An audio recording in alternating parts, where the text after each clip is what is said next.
Toren. Oh, hey, Rob. How's it going? Oh, I just woke up.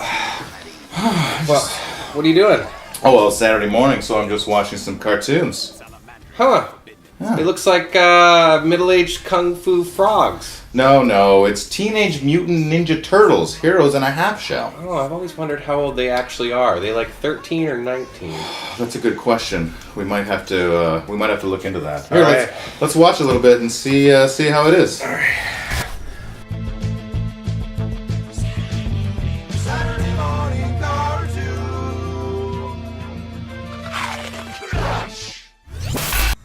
Well, what did you think about the Teenage Mutant Ninja Turtles 2012 computer animated series from Nickelodeon? I liked it, actually. I grew up watching the old cartoons and the original movie, and I'm not the biggest fan of the new movies, but this animated series is 1,000 times better. Yeah, I would say the design on these turtles, when I first saw the promos for this show, I was kind of like lukewarm about the designs and everything. But seeing them in action and everything, and especially compared to the movies, I'm actually grown quite an affinity to them. Yeah, and I mean, they've got 5 seasons out, so They're in the 5th season now, yeah. So season 1 and 2 are currently on Netflix, and so that's what I've been watching. But me as well. Yeah, it's. What do you think about the intro? I'm not a fan of rap, so I don't really like the kind of rap, but it's also very true to the Turtles. Like, they're young, they've always been young, they're teenage. I've never been into rap, even when rap was around when I was a teen. But even though I'm not a big fan of rap, I think it fits. It's I'm more interested in the storylines. The episodes I've watched. I love the other characters, and there's that the D&D episode that we'll talk about later. Yeah, I love the writing on this series is really good. This is the 3rd animated series of the Teenage Mutant Ninja Turtles. Wow. I think I've watched all of them, actually. I've never watched the second one, but I'm really enjoying this one. I've seen probably a half dozen episodes or maybe more. There was an animated movie, though, wasn't there, as well? TMNT, yeah, that was computer animated. Yeah, and they fought fantasy monsters. It was like a mystic thing. Yeah, that was pretty good, too. That was a decent movie. I know somebody who might have some insight into this series. Who would that be? Oh, Paul! Toren! Hey, how's it going? Nice to see you. Welcome to pleasure to be here. Thank you. The basement of Saturday morning cartoon watching. Yeah, it's dark down here. Wow. Yes. How are you? I'm very well, thank you. Just approaching the end of season 5 at the studio there. So what is your job? You are Paul Johnson. Leading Team Leo, a team of 9 animators on. What is Team Leo? 5. What does that mean? So we've got all the teams broken down. We've got 8 different teams doing episodes at a time. New episode starts every 2 weeks. And there was 4 teams in season 4, but then in season 5 we had to boost it up to 8 teams because we got all the episodes. So we kept Team Leo, Team Raph, Team Mikey, Team Donnie, which we had. So it's before. not like each team is just focusing on that character in the series. No, it's just a team name. Well, yeah, but it's more for our identity too. Our areas are decorated with each of those characters. Right. We've got a lot of Team Leos on our desks. The other teams have that as well. And yeah, that's how we refer to each other, so it works. What are the new 4 teams named? See, so we were like, okay, so what are we going to do for those? So we decided to go with villains. Right. So there was Team Razar, there was Team Rocksteady, there was Team Bebop, and I'm blanking on the 4th one, and their team's going to kill me now. Team Krang? No, it was because we were thinking Krang. See, I'll go through the process. Right. I mean, they were thinking about, should we do Splinter and should we do Shredder? No. We gotta have Bebop and Rocksteady. Right. Yeah, that makes sense. Oh, okay, yeah. And then we gotta have Razar, but nobody really likes Fish Face. We don't want to, we don't want to have a team called Team Fish Face. So yeah, I'm gonna avoid answering the 4th one because I'm blanking on it. So do you have favorite episodes? Oh, I have many favorite episodes, and they fall into different categories. I mean, some of them are favorites just because the story was really cool. Right. Some of them, the writing was really good. But the ones that I loved the most are the ones that I really got emotionally attached to while I was working on them. Oh, I see. Because we've got 16 weeks per episode on these things. Okay. And that's... From like when the scripts come in? No, for animation, okay. 16 weeks. And I've never had any show in, 20 years working in TV animation where we get 16 weeks to do an episode. That's just unusual. That's a lot of time. Yeah, you usually get, maybe 6 weeks, 8 weeks.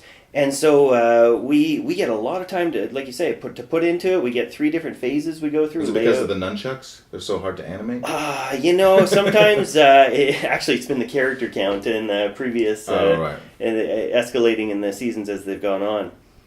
But the ones that I find, 108 is my straight up favorite episode, season 1, 8th episode, because that was the second episode I worked on. That was the episode where it was just about to be aired, and there was a lot of tension. There was a lot of people really behind the concerned. scenes. Yeah, and there was a lot of pressure. That was the only time I ever did, the looking at the clock and last SkyTrain's about to leave. Okay, I got to pack up for the night. Right.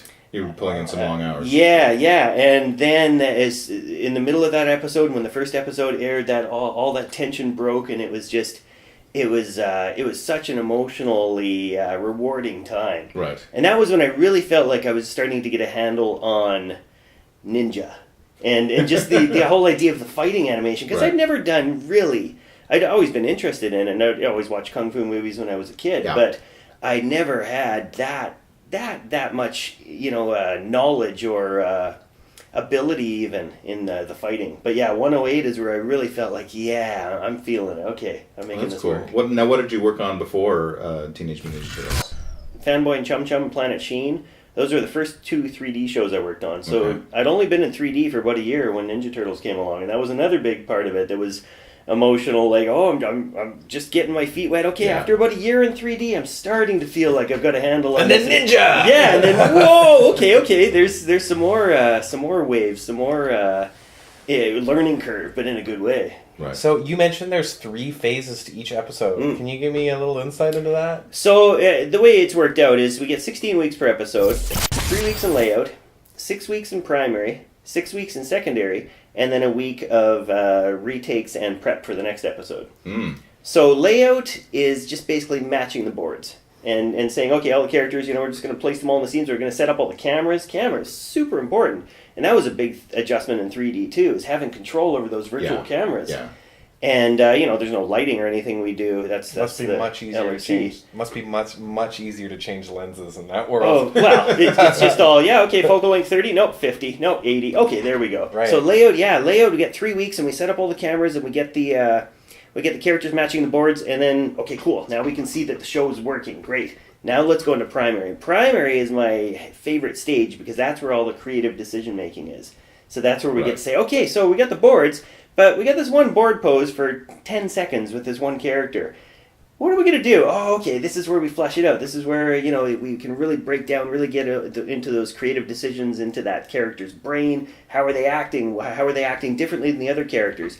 And that was another thing about Turtles, is really getting the time, because we got 16 weeks per episode, to make each character act differently. Right. Because a lot of shows that I've done, it's just animate it and just make it look nice. And the character's design sells their difference enough. Right. But these ones actually move differently. They're actually rigged differently. Right. Oh, that's cool. And then secondary, which is I'm struggling to not have it be my least favorite phase, but that's the one where for me, because I came from a 2D background, so we do everything on stepped. So it's all on 2s or 4s or whatever. And then in secondary we spline it. And that's spline. That's when all the computer fills in all the in-betweens. Oh, okay. And that's when everything breaks. Because the computer doesn't know how to do in-betweens, really. Right. They're accurate, but they're not artistic, they're not interesting, they just kill it. So you got this really nice poppy, look at all the stuff that's going on in primary, and then you get it into secondary, and it's just... And it's, now I gotta go through into the... And you just fix it all. I'd like to ask about, I can't even remember the name of the episode, the Dungeons and Dragons episode. Yeah. That was Mazes and Monsters. Mazes and Monsters. No, was it Mazes and Mutants? Yeah, Mazes and Mutants, right. Yeah. Now, I'm a big fan of the Community D&D episode, and this might even be better in how good, how true and how interesting they did it. The Team Mikey ended up with this episode when it came in. It was either season 2, episode 13 or episode 15. And when it came in, everyone was just geeking out because we get the storyboards first. We get the animatic, so we're all looking at the animatic. It's like, wow, this is terrific. Look at this, because we have several people who play D&D on the show, for sure. So they're all into it, and it was it went over really well. And then the rigs came in, and it was it was much more complicated than anything we'd seen because of the costumes. Oh, yeah, they were definitely like drapey. There was the wizard thing, and that didn't look. It was a challenge. And so it's just to go back for a second with a 16-week schedule. In week 16, sometimes we help other teams out. If we don't have enough retakes on our own show, then great. So in week 16 of our show, we got to help out a little bit on Mazes and Mutants. We've heard all of these rumors about, these scenes are crazy, these are difficult. We see the people staying late, but now we get to open the scenes and we get to see what's actually going on. And I think about the exact characters. I mean, Donatello's cape was just, it looks beautiful and it's a terrific design, but holy cow, I don't know how many dozens of controls were on that. And it was one of those situations where, okay, I want the character to do this, but you know what? I could choose between this or this. I'm going to choose this one because the cape moves less. Right. And a lot of our artistic decisions, had to take that into account. Just functionality. Yeah. I liked working with Mikey because his costume hardly crashed. Sorry, what was his was a barbarian costume. He was the elf. Oh, right, the elf. Yeah. Oh, with the ears. Raph's wasn't bad either, with the barbarian, yeah. Yeah. Yeah, and you could add some nice overlap on Mikey's ears. Yeah. Now, the voice on that episode for the Dungeon Master Sparrow guy was actually Paul Rubens. Oh, wow. Pee Wee Herman, he did the voice of I had forgotten that, yeah. And speaking of voices, also on that, in the series as a whole, we got Seth Green does Leonardo, I believe. I love Seth Green. From season 3 on, Season 3 on. We've got Sean Astin, who is our own Samwise Gamgee. Oh my God, you got a Hobbit! As Raphael, the tough guy of the group, played by our sensitive Hobbit. But, maybe he's tough because he's sensitive. That's true as well. And then Donatello is voiced by Rob Paulson, a very well-known voice actor. And he did the voice of Raphael in the 1980s version of Teenage Mutant Ninja and so many other things growing up. Pinky and the Brain. Yakko's World. I mean, that was just, those, terrific stuff. Now, there was an episode, Transdimensional Turtles. Mm-hmm. I don't know what season that is. Yeah. But that's an episode where the old 1980s Teenage Mutant Ninja Turtles come and meet the new 3D ones. How did that work? I'm afraid I don't have too much insight on that one because that was done by the other studio. But overseas. They were 2D or they were 3D versions of the... to be honest, I've only seen that episode in Animatic. Oh, okay. I never saw the final version of that. Oh, all right. So, but yeah, I mean, there's the 2D Turtles where there's so just take a step back. We have a 2D department that does. Department is one guy. Okay. Marco. And is he the guy who does all those cartoons that they're watching in the cartoon? Because there's the Space Heroes. Yeah, which is kind of like a knockoff of the Star Trek animated series. Yep. Which is pretty funny because I'm a big fan of Star Trek. That's awesome. And then there's like Super Mecha Team Robo Force 5 or something like that. Exactly. And that's season 2. I think Space Heroes was season 1. That was season 2. Right. And it's all been Marco for whenever we've had it. Nice. It went overseas a little bit, but whenever we've done it, it's just this one guy, and he's amazing. Those are always like the highlights of the show for me too. All those little like 20 seconds of this other cartoon that they're watching. It's so good in so many ways because it's a visual break. You've got all this 3D stuff, and then suddenly you've just got flat cartoons, and it's like whoa, and then you go back to the 3D world. Yeah. And it actually reduces the quota for those teams. Right. So when it's like, I got a 2D sequence on our episode. Yeah. Yeah. But there's also those when they ever have flashbacks. That's also like 2D. It's almost like motion comic style. There's very little movement, and it's all very painterly and everything. Yeah. And things are just kind of planing back and forth. Yeah, and those again are really effective as a visual contrast. I think Ciro Nielli is the designer for the show. Main designer, and he's just come up with so many different aspects to the look to make it rich, to give it texture. It's and this guy works like 16 hours a day. He's just and he's a pleasure. You tell him I'm very impressed with his work. Pass that along. Cool. Well, what do you guys think about having some cereal? I think we should do it. I'm really hungry now. All right. Well, I just happen to have some Les Tortues Ninja also known as Teenage Mutant Ninja Turtles. They look like middle-aged kung fu frogs. No. I think mad at you that's about that. Les Tortues Ninja. Oh, sure. Absolutely. I'm not French. But now, what's the expiry date on these? It's better if used by... Used, not eaten. Used. April 9th, 2017. The very day We are shooting this. that we are filming. That is today. So let's break this open and see how we like it. Excellent. See how it pairs with the actual cartoon. All right. I have never tried this cereal, but I like the show. This is a wonderful spread you've got for us here, Toren. Isn't that nice? This was 50% off at grocery. Now it says no artificial flavors or colors. So you ask. Those don't look like natural colors on the box. We got concentrated vegetable juice and turmeric for the color. Oh, that's the purple, isn't Yeah. it? Let's see if it gives us turtle power. Maybe if we put tequila on it. Oh, nice. Oh wait, they're teenagers. Oh my god, they're big. Yeah, actually, maybe you can answer. How old do you know they are, or do you think they are? We've been told they were 15, but thinking about, we're doing season 5 now. They're pushing 20. 19 then. 15, 16, 17, 18, 19. Yeah, they're like, this is why the series is ending. They're not teenagers. You have to end the series before they reach 20. What do you call them when they're like? Do they lose their whole identity? Young adult mutant ninja turtles. These things are pretty chunky. Whoa! Wow. I didn't expect them to be so Large? That's what she said. They're shiny. But they're not quite the color. Yeah, no, Of the I'm box. pretty impressed with the purple and the red there, Yeah. but Fruity, Fruity. very fruity. Yeah. yeah. Let's talk about our milks. We got some 2% milk over here. And what's the crunch factor like? I'm hearing a lot of crunching. Oh my god. Super crunchy. Ow. Yeah, the turtles are biting my mouth. I don't know if it's because this is best before today, but I'm not getting a ton of flavor out of this. I'm okay with that. The smell, if it was really strong, it definitely would be a lot more candy-like. It's got kind of like a Fruit Loops vibe to it. Yeah, I'm tasting Or Trix. corn and sugar, yeah. I kind of feel like I need to let it sit for 5 minutes, though, to get to a point where I can chew it without breaking my teeth. Right. Maybe it'll never get softer.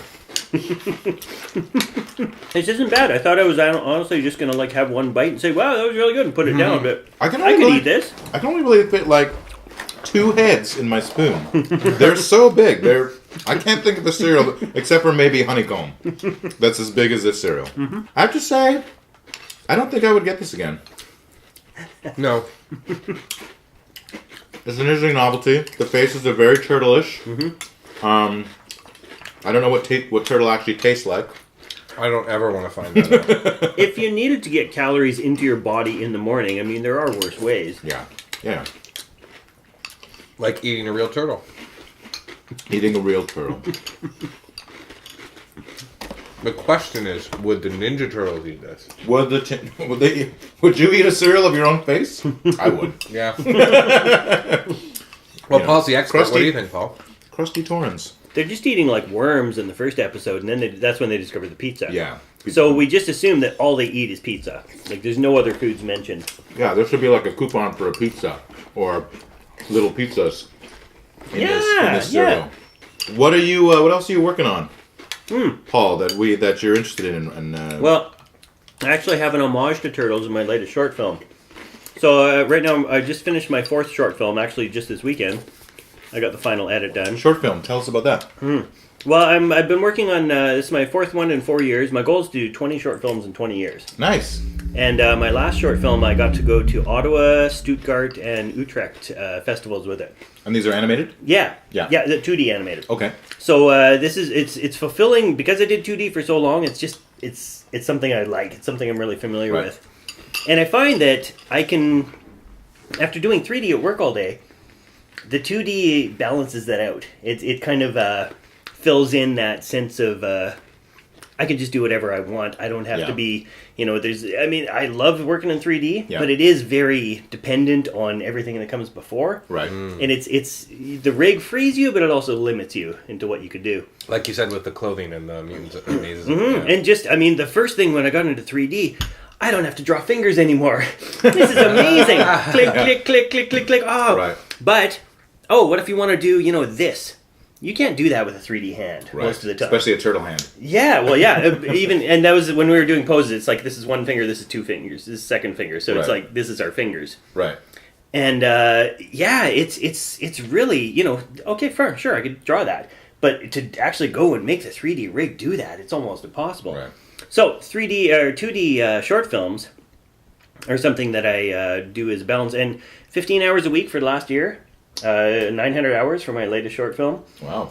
And Turtles has, I don't know, it's kind of let me do it in a way. Like I've got I've been doing Turtles for, all 5 seasons now, and it's comfortable and I like it, and it's been a great learning experience and terrific socially. But it's that other part where, I get to do this thing that nobody else has any say in. And that's the thing that I think a lot of people in studios are lacking. Yeah. They don't have their own project, their own sense of, I'm doing this thing that nobody else can, tell me what to do. Yeah, you have creative control. Yes. Yeah, yeah. And where can we see these? It'll be online, vimeo.com/XON. XON. XON's on, yeah. nice. That's